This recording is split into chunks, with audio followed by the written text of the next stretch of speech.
So I wish to express my appreciation for the invitation to Wat Palelai, Singapore, to the Jalawat, the abbot, the Sangha collected here for this event.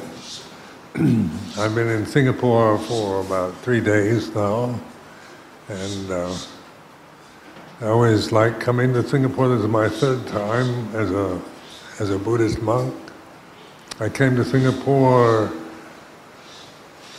over 50 years ago, and I was in the United States Peace Corps, and I lived in Sabah for about 2 years teaching English.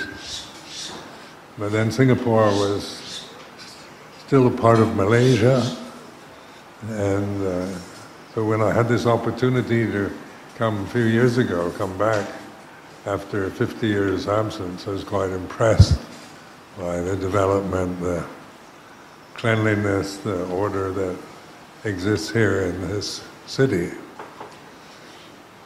And also, they appreciate the amount of interest in Thai forest tradition that's generated here in Singapore and Malaysia over the past few decades. This interest is many of us who have come from foreign countries have really appreciated the Thai forest tradition approach. Very simple, very direct, and very clear. And I met Luang in Jangwat in Ubon province in northeast Thailand in 1967. And there I trained with him for 10 years in the Dhamma Vinaya. Luang Por Chah's approach was very much very in line with the scriptures, with the teachings of the Buddha, and we reflected on the Four Noble Truths as a part of our daily practice, and the respect for the Vinaya, the discipline, the form of the Bhikkhu Sangha. This was all I acquired this kind of knowledge, had this opportunity in my first year as a newly ordained monk. And of course I couldn't speak Thai or Northeast Thai dialect. I had to learn language and adjust to a totally different way of life in Wat Papong, Wat Nong Papong, Luang Por Chah's monastery in Ubon. But Ajahn Chah his teaching was very practical. Many people have questioned, how could you learn when he couldn't speak English, I couldn't speak Thai, how was he able to teach you? But the actual teaching takes place, because Dhamma is about natural conditions, about the way things are, and so it's not about language or the intellect needs to acquire a lot of knowledge about Buddhism, but it's this awareness, the mindfulness, that is the essence, the essential nature of the Buddhist teaching. And nowadays in the West, in England for example, where I've been living for many years, the interest in mindfulness has grown immensely. I went to England in 1977, then the word mindfulness in English is just an ordinary word, but not given any great significance. And over the 30 years that I lived there, the amount of interest in the concept of mindfulness, paying attention, being aware here and now, this has become a subject of much interest and practice, because it's the meditation, the bhavana is to develop, to cultivate this awareness in daily life.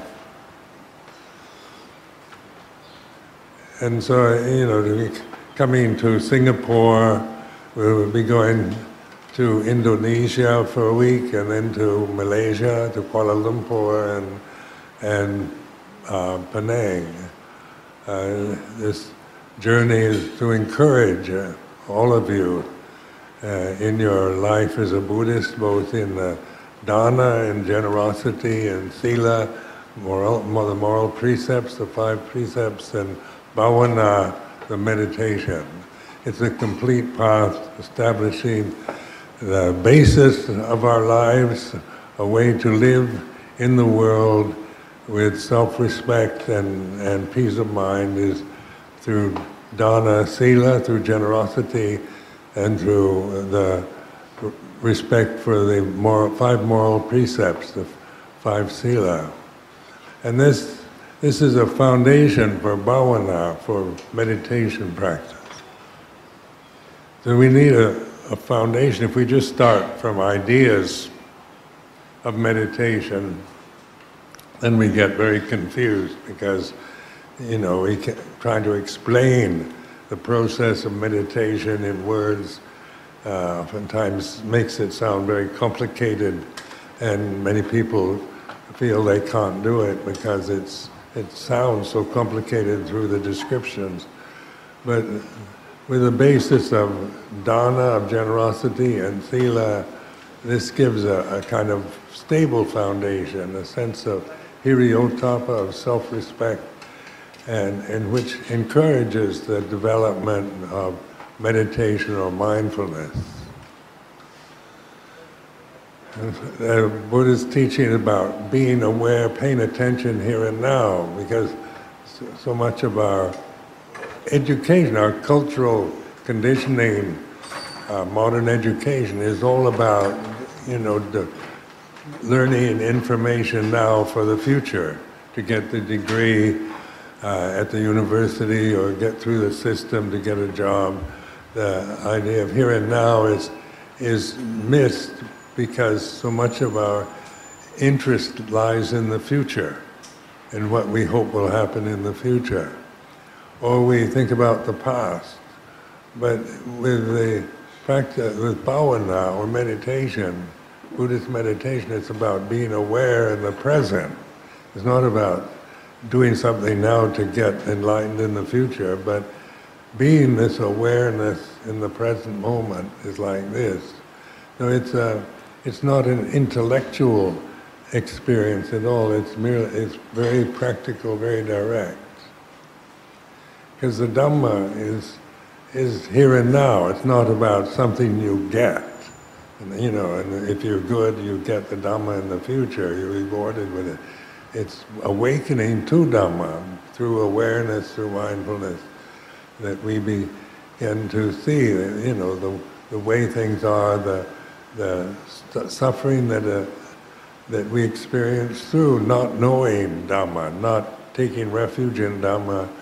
Then we create endless problems about the past, guilt or regret about things of the past or the future. We can, build a fantasy life around what we hope to attain wealth and good health and happiness, find the right person, live happily ever after, as ideals that we create in the present.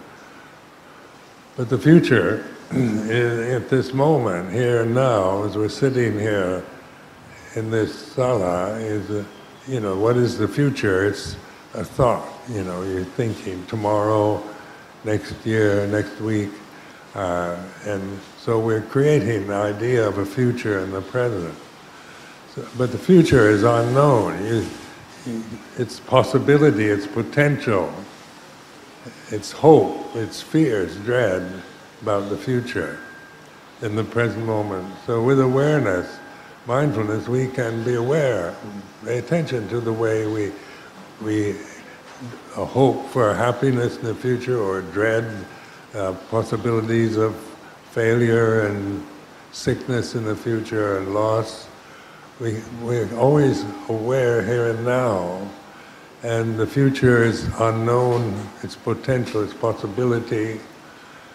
And what is the past at this very moment while we're sitting here and now? The past is a memory. You remember yesterday, the day before yesterday, last year. So just by reflecting this way, we see the past is a memory that arises in the present. The future is the possibility, the unknown, and the knowing of this is always here and now in the present.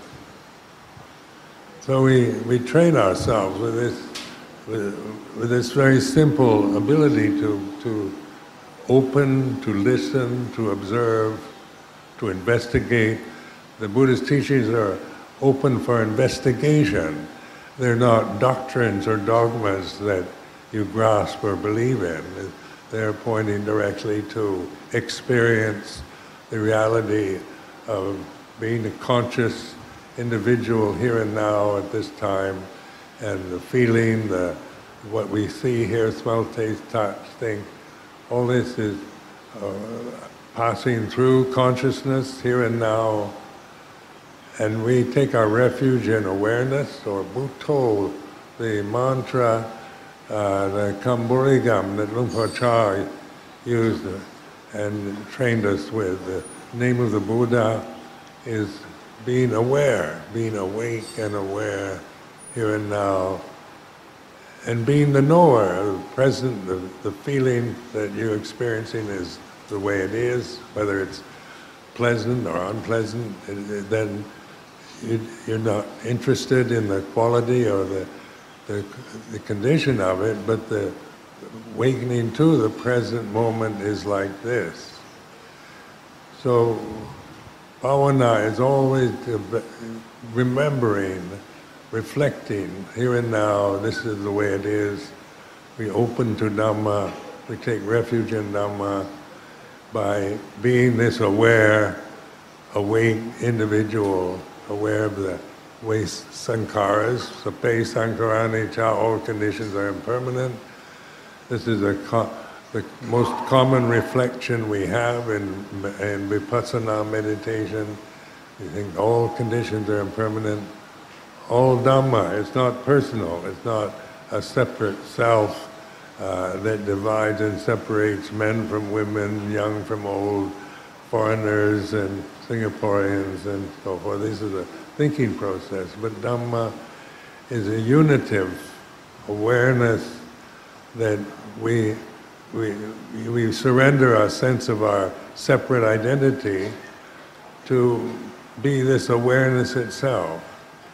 And that awareness then opens us up in a universal way to Dhamma, to ultimate reality. So this is a reflection for contemplation, encouragement as Buddhists or those interested in Buddhist teaching and Buddha Dhamma. It's a very brilliant teaching, the way the Buddha expounded Dhamma in India 2,560 years ago. You feel this incredible respect, increasing respect as you practice the Dhamma, cultivate the Dhamma in your life, and you realize the Buddha, the tremendous compassion and intelligence that went into the very basic teachings of the Lord Buddha so many years ago, but so appropriate to modern life. Some people in the West, they say, Buddhism is an ancient religion. What does it have to teach us about modern life? So we doubt, about, because it's so old, maybe it was appropriate for people 2,500 years ago. But what has it to offer modern people here in Singapore, in London, or wherever?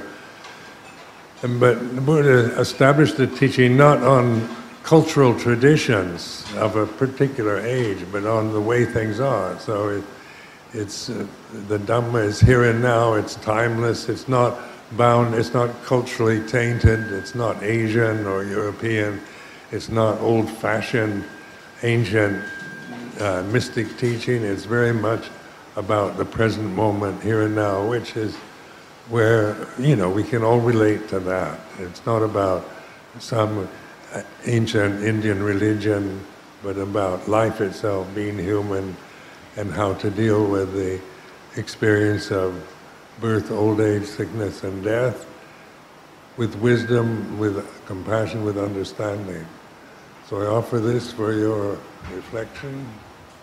Sadhu, sadhu, sadhu.